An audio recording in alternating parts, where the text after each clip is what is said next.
Yo, how you doing? It's your boy Miyamoto, and today we're gonna talk about child support.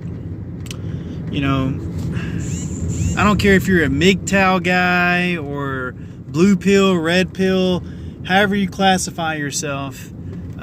It's easy to get put on child support. Every man is one bad argument away from being kicked out of his own house, losing his kids, losing everything, and having to pay child support and alimony. And the worst part about child support is that you can't even, the woman has full reign on how she spends that money. She might spend it on the kids, she might not. Who the fuck knows? But as a man, child support can be very crippling, because they can take up to half of your paycheck. And if you're just some guy who is working a normal job, making, $13, $14, $15 an hour, and then having half your paycheck taken away, I mean, that can be debilitating. Even having, a quarter of your paycheck taken away can be debilitating, because most Americans are living paycheck to paycheck. So here's my advice to men, is that while a divorce is happening and there's a child involved, take preeminent action.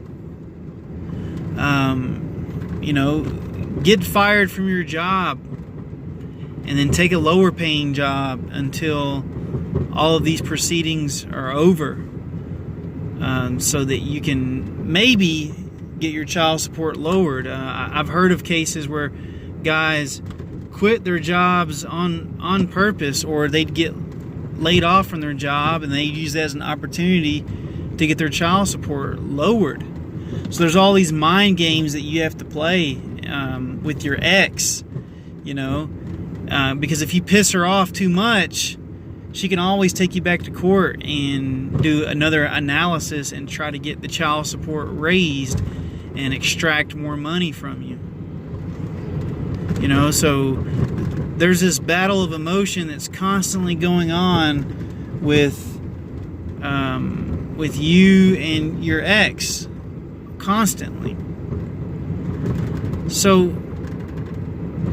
you got to do what you got to do to protect your income, because if you don't have a solid income, forget about seeing your kids.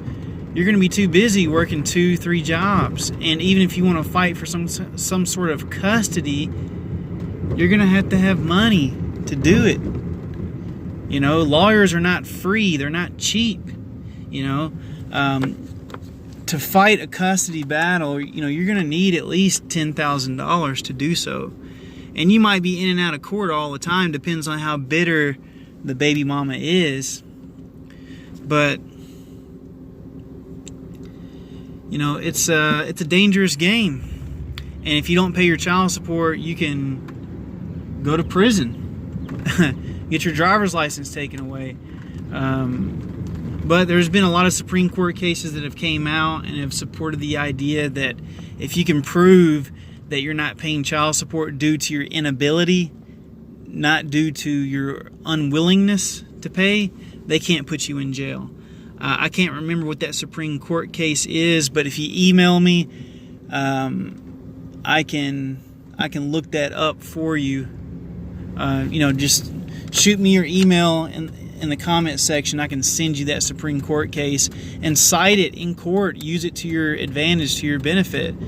You've got to protect yourself. You've got to fight for yourself. And people say, "Oh, you're a deadbeat, or you're selfish, or you're a piece of shit because you're trying to get out of paying child support." Well, your money is literally your lifeblood. People who say money doesn't matter, people who say that already have money, or they have an inability to make money, and they're just acting jealously. So money it's really important, really, really important. and it's easy to get caught in the child support trap. You meet some girl, you think that she's super beautiful, and you decide to marry her, and you get her pregnant, and then, she turns into a fat cow. She gets a bad attitude, and you're like, where's the woman I married? She's changed. And then, you can't get a divorce, because if you do, she's going to get everything, and she knows it. It's like getting married is oftentimes the end of a relationship, because before you put the ring on the finger to the woman, she's on her best behavior. She's vying for that ring. But once she gets that ring, there's no incentive for her to really be sexy or to do her due diligence, because she has a child, she has a place to stay, she has everything that she could ever want or need. So if you have some complaints, or you decide to go cheat on her or whatever, she's going to be the victor, and she knows it. So you can't beat women. You cannot beat them. You can do things to mitigate some of the damage they may cause you. And that's what this video is about, mitigation. Have them sign a prenuptial agreement and a postnuptial agreement. Because a lot of people are going to court with the prenuptial, and the prenuptial is getting thrown out because the women are claiming that, oh, he forced me to sign this document under duress, therefore it's not valid. And the judges are agreeing, and they're throwing them out. So you make them sign a prenup, and then after you get married, post-nup, same document, have them sign it twice. That takes away that argument of duress, and your agreement is still good. I've worked as a paralegal for a long time, so I know what I'm talking about. So dealing with these situations, it's not easy, man. It's not easy being single. The game is hard out here, and I've lived my life as an incel, involuntarily celibate. I've gone through those dry spells as a single guy, where it's like you're going to the bars, you're going to the clubs, and you're just having a hard time picking up a hot girl, because I won't just sleep with anybody. She's got, I've got to be attracted to her. If I'm not attracted to her, then I'm not even going to try.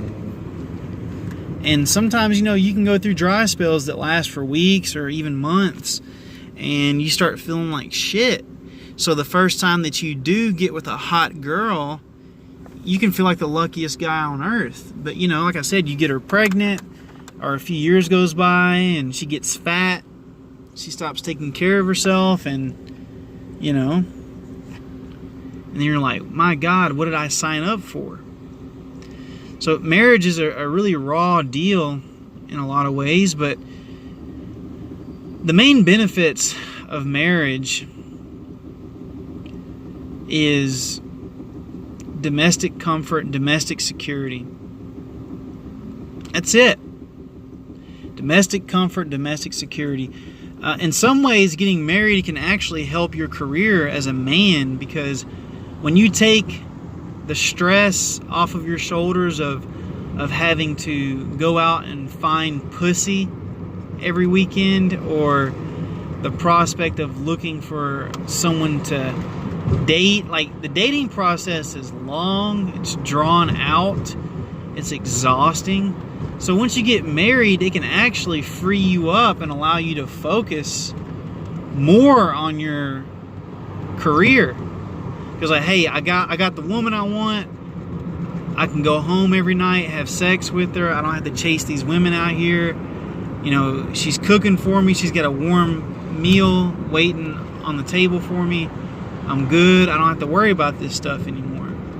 That's the cool part about being married. But then, like I said, if she gets fat and unattractive and the relationship starts going sour, getting out of it it's a total fucking nightmare when you're married. It's not like having a girlfriend, and even breaking up with a girlfriend is not easy, like emotionally, and that just fucking sucks. You know, it's like going through a death. But when you go through a divorce, it's like emotional homicide combined with a lawsuit on top of it. That's what a divorce is. It's like grieving the death of your best friend coupled with a lawsuit on top of it. So it's like you have to grieve the emotional death of your relationship, and then you've got to fight a lawsuit that's being placed on you by that person that you just, lost. And contrary to popular belief, it's painful for the dumper and the dumpee. A lot of people is like, oh, well, you're the one that broke up with her, so you shouldn't be crying. You shouldn't be upset. But, ending a relationship, whether you're the person that is ending the relationship or you're the one who's being, dumped, it hurts for both people. It's not easy for either party. You see, but going back to my original statement, dealing with child support and alimony. If you get married, there's a 50% chance that a divorce is going to happen. And if it does happen and you're a guy, you're probably going to be paying child support, you're probably going to be paying alimony, and you're probably going to be a debt slave for the rest of your life. And you're probably going to start drinking a lot, and life is just going to get tough, really tough. But, like I said, if you get laid off from your job, never let a tragedy go to waste. If you ever get laid off from your job while you're paying child support, the first thing you should do is go out and get a new job working at McDonald's. Tell the judge, hey, this is the only place that would hire me. I need a job quick. And the judge will respond, one of three ways. The judge will either say, well, I'm going to look at your past earning potential and put imputed income on you, which means they don't care that you're working at McDonald's. You were previously making $100,000 a year, so, you still got to pay the same amount. Go find a new job. That's worst case scenario. The next scenario is the judge says, well, I'm going to lower your child support temporarily for 90 days, but during these 90 days, you need to be looking for a higher paying job. So then 90 days come, and you go back to court, and you better have a higher paying job. But my advice in that situation would be get a job that's only slightly higher paying, and at that point you'll probably get your child support locked into that amount, and then you immediately quit that job, and then you go work somewhere else that's making a lot more money. And of course your baby mama will get notified that you are working in a new place, and then she'll have to take time out of her life and take you back to court if she wants to challenge it. And after all that, she probably won't. So a lot of this success on getting your child support lowered is dependent upon how motivated your baby mama is to come after you, and that's one of the reasons why I didn't really pursue fighting for custody over my son, because I'm not really making that much money.